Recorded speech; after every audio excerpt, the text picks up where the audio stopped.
Good morning students. पिछले video में हमने डाइजेस्टिव सिस्टम स्टार्ट किया था। आज हम उसी को कंटिन्यू कर रहे हैं। तो इसमें है स्किन, त्वचा। हमारा संपूर्ण शरीर त्वचा की तरह ढका रहता है और ये कई परतों से बनी होती है, जो हमें सर्दी, गर्मी, धूप, दर्द, पीड़ा इत्यादि से हमको इसका अनुभव होता है। हमारा संपूर्ण शरीर कोमल अंगों की सुरक्षा करती है, उन्हें चोट आघात से बचाती है और इतना ही नहीं, उत्सर्जी एवं वर्ज्य पदार्थों का स्रावण भी करती है। ये हमारे शरीर का एक महत्वपूर्ण अंग है। तो हम इसका आगे देख लेते हैं, इसकी त्वचा की बनावट। Structure of the skin. त्वचा में मुख्यतः दो परतें होती हैं, बाह्य त्वचा जिसे एपिडर्मिस कहते हैं और अंतः त्वचा जिसे डर्मिस कहते हैं। बाह्य त्वचा। बाह्य त्वचा कोशिकाओं का ही स्तर होता है जो कि एम्ब्रियो की एक्टोडर्म से बनता है। ये आच्छादक कोशिकाओं की बनी होती है तथा परतों के रूप में सजी होती है। इन परतों को बाहर से भीतर की ओर मुख्यतः 4 भागों में बांटा गया है। इसका पहला है कॉर्नियम स्तर, लूसिडम स्तर, ग्रेनुलोसम स्तर और मेलपीजियम स्तर। तो हम इसके बारे में थोड़ा सा देख लेते हैं। कॉर्नियम स्तर जो होता है बाह्य त्वचा का सबसे बाहरी भाग होता है। इसकी कोशिकाएं आकार में चपटी और शल्काकार होती है। इनकी कोशिकाओं में उपस्थित जीवद्रव्य सूख जाता है और इसमें स्थित किरेटोहाइलिन तथा एलाइडिन नामक प्रोटीन किरेटिन अथवा श्रृंग में बदल जाता है। इन कोशिकाओं को किरेटिन कोशिकाएं भी कहते हैं। ये कोशिकाएं निरंतर त्वचा से उतरती रहती है और त्वचा को साफ एवं स्वच्छ बनाए रखती है। यानी कि स्किन का सबसे जो बाहर का आवरण जो हमें दिखाई पड़ता है, ये वह होता है। सेकंड है लूसिडम स्तर। यह स्तर कॉर्नियम स्तर के ठीक नीचे पाया जाता है। कॉर्नियम स्तर सबसे बाहर वाला था और उसके ठीक नीचे वाली जो परत होती है वह लूसिडम स्तर कहलाती है। इसकी कोशिकाएं पारदर्शक एवं चपटी होती हैं और ये कोशिकाएं बाहर की ओर खिसकती जाती है और कॉर्नियम स्तर का निर्माण करती है। इसमें एलाइडिन नामक प्रोटीन पाया जाता है। ये डायग्राम दिखाई पड़ रहा है, इसमें अच्छे से समझ में आएगा। फिर है ग्रेनुलोसम स्तर। थर्ड वाला जो तीसरी जो सतह है वह कहलाती है ग्रेनुलोसम स्तर। यह स्तर लूसिडम स्तर के ठीक नीचे पाया जाता है। इसकी कोशिकाएं अंडाकार होती हैं तथा इसमें किरेटोहाइलिन नामक प्रोटीन के कण जमा होते हैं। इनकी कोशिकाएं बाहर की ओर खिसककर चपटी होती जाती है और लूसिडम स्तर का निर्माण करती है। यानी कि सबसे पहले वाली जो थी वो निकलती जाती है और लूसिडम जो सेकंड वाली होती है वो ऊपर की ओर कसक कर फर्स्ट वाले का निर्माण करती है। इसी तरह जो थर्ड वाली होती है वो भी कसक के सेकंड वाले का जगह ले लेती है और लूसिडम स्तर का निर्माण करती है। फोर्थ वाली है मेलपीजियम स्तर। यह स्तर बाह्य त्वचा की सबसे भीतरी स्तर होता है। इसकी कोशिकाएं स्तंभाकार होती है और बार बार विभाजित होकर नई परत बनाती है जो खिसक कर दूसरी परत का निर्माण करती है। बाहर की ओर खिसक कर इन कोशिकाएं स्तंभाकार और गोलाकार होती है। इसी स्तर में रंग कण पाए जाते हैं जो त्वचा को रंग प्रदान करते हैं। यानी कि त्वचा का रंग इसी पर निर्भर करता है कि वो गोरी है, हम कहते हैं काली, सांवली, तो ये सब जो है मेलपीजियम स्तर ही इसको रंग कण इसके अंदर पाए जाते हैं और यही त्वचा को रंग प्रदान करते हैं। फिर आती है सेकंड पार्ट है इसका अंतः त्वचा, जिसे डर्मिस कहते हैं। ये भाग भ्रूण के मेसोडर्म से बनता है। इसमें कई परतें होती है जो संयोजी ऊतक के मिलने से बनी होती है। त्वचा के इसी भाग में रक्तवाहिनियां तथा तंत्रिका तंतु होते हैं जो संवेदनाओं को मस्तिष्क तक पहुंचाने का काम करते हैं। इसके अंदर भी कई रचनाएं पाई जाती हैं, जैसे कि रक्तवाहिनियां रक्त के परिसंचरण के माध्यम से ये त्वचा को पोषक पदार्थ पहुंचाने का काम करती है तथा विकारों को शिराओं तक ले जाई जाती है।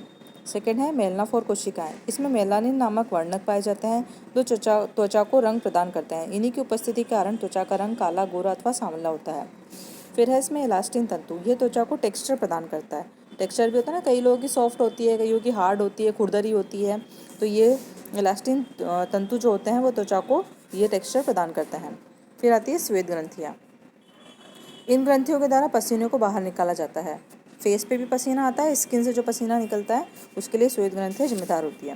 तेलीय ग्रंथियाँ। इन ग्रंथियों से तेल जैसा पदार्थ, जिसे कि सीबम कहते हैं, निकलता है जो त्वचा को तेलीय, चिकना एवं मुलायम बनाए रखता है। स्तन ग्रंथियाँ। ये ग्रंथियाँ केवल स्त्रियों में पाई जाती है। इसमें दूध का स्रावण होता है। फिर आता है संवेदी केंद्र।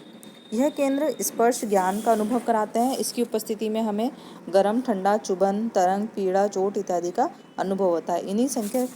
इनकी जो संख्या होती है वो उंगलियों के सिरे, होठ तथा में अधिक पाई जाती है।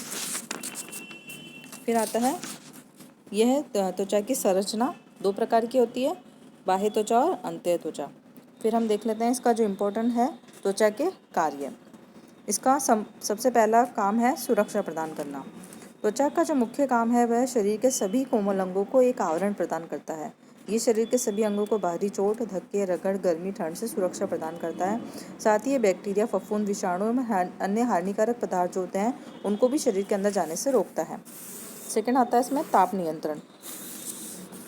ये त्वचा शरीर के ताप पर नियंत्रण करती है। जब वातावरण में तापक्रम बढ़ जाता है तो त्वचा की स्वेद ग्रंथियां जो होती है पसीने को बाहर निकालती है और बाह्य त्वचा की सतह पर आकर भाप बनकर उड़ता रहता है। शरीर की गर्मी बाहर की ओर निकलती है। इसी तरह शरीर का तापक्रम को नियंत्रित बनाए रखती है। मनुष्य के शरीर का तापक्रम हमेशा ही 36.8 डिग्री सेल्सियस होता है, जो हर मौसम में समान रहता है। फिर इसका तीसरा काम है वसा का संग्रह करना। त्वचा का सबसे भीतरी स्तर वसा का संग्रह करता है तथा जब कभी भी हम शरीर को ऊर्जा की आवश्यकता होती है तो यह वसा टूटकर ऊर्जा प्रदान करती है। फिर आता है विटामिन डी का निर्माण करना। त्वचा में 7D हाइड्रोकोलेस्ट्रॉल उपस्थित होता है जो सूर्य की अल्ट्रावायलेट किरणों के साथ मिलकर विटामिन डी का निर्माण करता है। यह विटामिन डी रक्त के कैल्शियम तथा फास्फोरस के साथ मिलकर हड्डियों का निर्माण करता है। त्वचा में उपस्थित रंग कण सूर्य की पराबैंगनी किरणों से शरीर की रक्षा करता है। फिर आता है उत्सर्जन। अतिरिक्त जल, लवण, कुछ विषाक्त पदार्थ, टॉक्सिन तथा यूरिया भी त्वचा द्वारा पसीने के रूप में उत्सर्जित किए जाते हैं, अतः ये उत्सर्जन का कार्य भी करता है। फिर इसका नेक्स्ट काम होता है अवशोषण। ये त्वचा अपारगम्य होती है, फिर भी इसमें तेल, मरहम, कुछ अन्य दवाइयाँ इत्यादि को सोखने की क्षमता होती है, जिससे त्वचा के भीतरी भाग को आराम मिलता है। चोट या दर्द होने पर हम स्किन पर लगाते हैं, बाम वगैरह लगाते हैं, तो ये त्वचा को, इसमें एक गुण होता है कि ये उसको सोख लेता है। फिर है उद्दीपन ग्रहण करना। अंतः त्वचा में तंत्रिका तंतुओं का एक जाल सा बिछा होता है जो संवेदनाओं को मस्तिष्क तक पहुंचाने का काम करते हैं। इस प्रकार हमें स्पर्श, चुभन, गर्मी, सर्दी, दर्द, हल्का, भारी इत्यादि का अनुभव होता है। फिर आता है विभिन्न उपयोगी पदार्थों का संश्लेषण करता। त्वचा में कई प्रकार की ग्रंथियां उपस्थित होती है जो विभिन्न प्रकार के उपयोगी पदार्थों का स्रावन करती है, जैसे कि स्तन ग्रंथियां जो दूध का स्रावन करती है, जो कि नवजात शिशु के लिए अत्यंत ही आवश्यक है। फिर आता है आकार प्रदान करना। त्वचा अंग विशेष को एक आकार प्रदान करती है, जैसे अंत्य त्वचा से कलाजात अस्थियों का निर्माण होता है।